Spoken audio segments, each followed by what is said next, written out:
नमस्कार फ्रेंड्स, कैसे हैं आप सब। आशा करता हूँ कि आप सब बहुत ही अच्छे होंगे। हमने कल पढ़ाया था लोक नृत्य, भारत का लोक नृत्य। उसमें कुछ फोल्क डांसें थी, अच्छे अच्छे डांसें थी उसमें। तो आज हम उसे कुछ डांसें हैं, फोल्क डांस है, उसमें कुछ हम एक्सप्लेन करने वाले हैं कैसे आया। क्योंकि कभी कभी ये भरतनाट्यम जैसे लिखा है यहाँ पर, वो न देकर कुछ इसका मेन पॉइंट दे देता है, की पॉइंट दे देता है। ठीक है, तो आज हम बात करते हैं भरतनाट्यम। ये आप लोग जानते हैं कि ये तमिलनाडु का है। इसका भरतनाट्यम का नाम भरत मुनि तथा नाट्यम शब्द से मिलकर बना है। तमिल से नाट्यम शब्द का अर्थ है नृत्य होता है। तमिल में नाट्य शब्द का अर्थ होता है तमिल होता है। इसका उद्देश्य है ईश्वर का आशीर्वाद प्राप्त करना। कई जैसे फोल्क डांस है ईश्वर का आशीर्वाद प्राप्त करना। आप देखेंगे कि कथकली में भी ऐसा है। कथकली में भी हम यहाँ पर लगाए हैं भरतनाट्यम। आप देख रहे हैं यहाँ पर भरतनाट्यम ही है। ये एक लड़की बनी हुई है।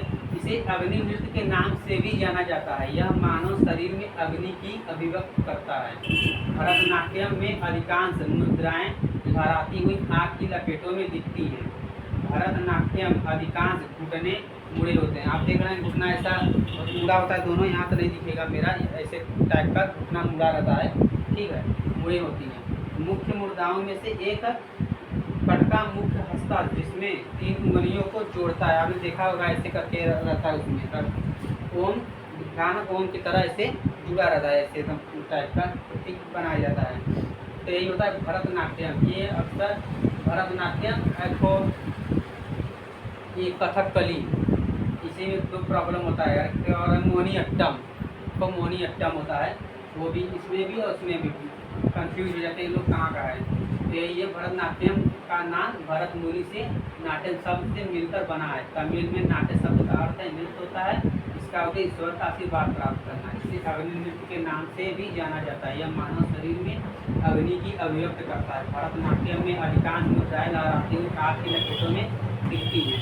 भरतनाट्यम अधिकांशतः घुटने मुड़े हुए होते हैं। मुख्य मुद्राओं में से एक कटका मुख हस्त जिसमें 3 उंगलियों को मोड़कर ओम जैसा प्रतीक बनाया जाता है। चलते हैं कथकली। कथकली कथकली होता है ये केरल का। ठीक, केरल का ऐसे तो होता है, कई तो हमने बताया था। कथकली का होता है एक मोहिनीअट्टम भी होता है और एक कथकली भी होता है। कथकली को आप देखेंगे तो पहले होता क्या था, जब हम लोग 2, 3, 4 में पढ़ते थे तो उसमें समाज की किताब आती थी, उसमें बना होता था आँख जैसे बड़ी होती थी, उसमें सजाया जाता था। उसमें वो खाली पुरुष से ही भाग लेते थे, उसमें महिलाएं भाग नहीं लेती थी। हमने उनको रियल में भी देखा है, तो ये पुरुषों द्वारा किया गया नृत्य है। पुरुषों के चेहरे पर श्रृंगार है। पुरुषों के चेहरे पर श्रृंगार, सिर के टोपी होते हैं। हाँ, उसमें सिर पर टोपी होती है, छोटादार टोपी होता है। पूरा चेहरा देखेंगे तो आप हरा कलर का रहेगा। आप लोगों ने समाज किताब में देखा होगा, हमने देखा है। इसमें नृत्य और नाटक दोनों शामिल होता है। ये कभी कभी परीक्षा में होता है ना, नृत्य और नाटक ये भी देता है। ये न देकर कथकली न देकर कहता है आज दे देगा। अभी हम प्रश्न दिखाएंगे, हम यूपीएससी का प्रश्न आपको दिखाएंगे, इस पर है हमारे पास। ठीक, अधिकांश कथकली गायक अच्छाई और बुराई के बीच शाश्वत संघर्ष का भव्य रूप होता है। कथकली जैसे नृत्य को महाकाव्यों पुराणों में वर्णित किया गया है। कथकली आकाश तत्व का प्रतीक है। कथकली इसमें बताया गया मोहिनीअट्टम के बारे में। मोहिनी का अर्थ है सुंदर स्त्री और अट्टम का अर्थ है नृत्य। इसे एकल नृत्य भी कहा जाता है। मोहिनीअट्टम ये भी एक केरल का ही है, तमिलनाडु का नहीं है, ये केरल का है। मोहिनीअट्टम में विष्णु के स्तरण नृत्य की कहानी का वर्णन किया गया है। ये जितने भी नृत्य है ना, ये सब कोई न कोई सनातन धर्म से रिलेटेड होते हैं। आप देखेंगे कि जितने भी राज्य हैं, मैंने देखा है कि जैसे केरल को ले लें, उत्तर प्रदेश में होता है, जैसे उत्तर प्रदेश में होता है कथक होता है, रासलीला होता है, कजरी होता है ना। तो मैंने देखा है कि जितने भी राज्य हैं सबका अलग अलग नृत्य है और सबकी जो देवी देवता हैं वो भी बिल्कुल अलग ही हैं।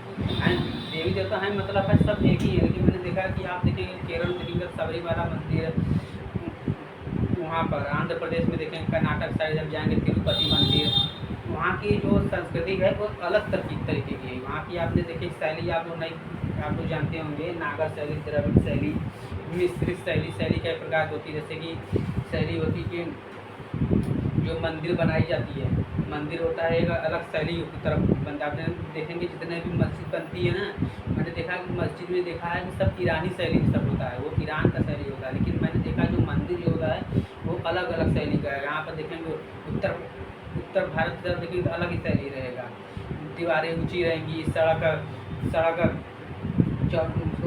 चबूतरा चौड़ा होगा, और जो ऊपर गुम्बद लगा होता है मंदिर के ऊपर जो गुम्बद लगा होता है ना, ऐसे होता है ना, ऐसे ऐसे ऐसे ऐसे ऐसे ऐसे ऐसे करके जो लगा रहता है मंदिर के ऊपर, मैंने देखा है। और जो इसका मुख्य द्वार होता है, इसका ना, वो सब चौड़ा होता है। और जो वहाँ का देखेंगे तो तमिलनाडु का मंदिर में जाएंगे तो इतनी ऊँची मंदिर है वहाँ पर देखेंगे कि देखेंगे तो कुतुब मीनार का जो वो है वो भी फेल है। जो कुतुब मीनार है ना, जो बनाया जाए दिल्ली में, जो लंबा सा है, तभी से बनाया था, तो वो भी फेल है उसके आगे। मैंने देखा उत्तर प्रदेश ले लीजिए, मध्य प्रदेश ले लीजिए, मंदिर देखेंगे तो आपको मंदिर ऐसा ही मिलेगा। लेकिन जब वहीं पर आप तमिलनाडु साइड जाएंगे तो मंदिर ऐसे करके बहुत ऊंचा टाइप मंदिर मिलेगा, चौकोर टाइप का। कोई मंदिर देखेंगे तो एकदम ऐसे है, एकदम ऐसे। और जो उत्तर भारत का मंदिर है, तो यहाँ पर देखेंगे तो झंडा, जो कोई झंडा लगा देगा सनातन धर्म का, कोई झंडा लगा देगा, कोई लगा देगा गुम्बद, जैसे पीतल की आती है गुम्बद होता है ना, ऐसे पीतल की तरह ऐसे होता है, पीतल की तरह से गुम्बद लगा रहता है। मैंने देखा है ये सब कि बहुत अलग ही प्रकार की पूरे भारत में थी। तो उसके इस्लामिक शासन जब आए तो कुछ तहस नहस कुछ कर दिए, बहुत ज़्यादा तहस नहस कर दिए, लेकिन पहले ऐसे ही था। तो वैसे ही मैंने इसमें भी देखा कि जितने भी देखा नृत्य देखा, उत्तर प्रदेश में नृत्य अलग है। वहाँ पर होता है क्या, औरतें होती हैं, कथक पढ़ाएंगे तो उसमें देखेंगे, उसके बाद कथक ही ले आएंगे तो उसमें देखेंगे कि जो औरतें होती हैं एकदम सिंपल कपड़ा में रहती हैं, कोई ऐसे कराता है, कोई ऐसे, जैसे आप लोग देखे होंगे कि नाच गाना की तरह। लेकिन मुगल शासक पूछते तो उन लोग को गलत निगाह की तरह उसको बर्ताव किया। अभी कथक बताएंगे, ठीक है। इसके बाद ले आते हैं कथक, तो इसको हम साफ कर दें। जितने भी मंदिर हैं सब द्रविड़ शैली, उत्तर भारत में जितने भी आप देखेंगे ना सब द्रविड़ शैलियाँ हैं। उत्तर भारत में जितने भी देखेंगे सब नागर शैली में होता है। लेकिन जो दक्षिण भारत में देखेंगे ना द्रविड़ शैली मतलब होता है कि ऊंचा खूब दीवारें होंगी, चौतरा छोटा होता है। यहाँ पर देखेंगे उत्तर भारत का मंदिर अलग प्रकार का होता है। इसको हम साफ करते हैं, तो साफ तो ले आते हैं।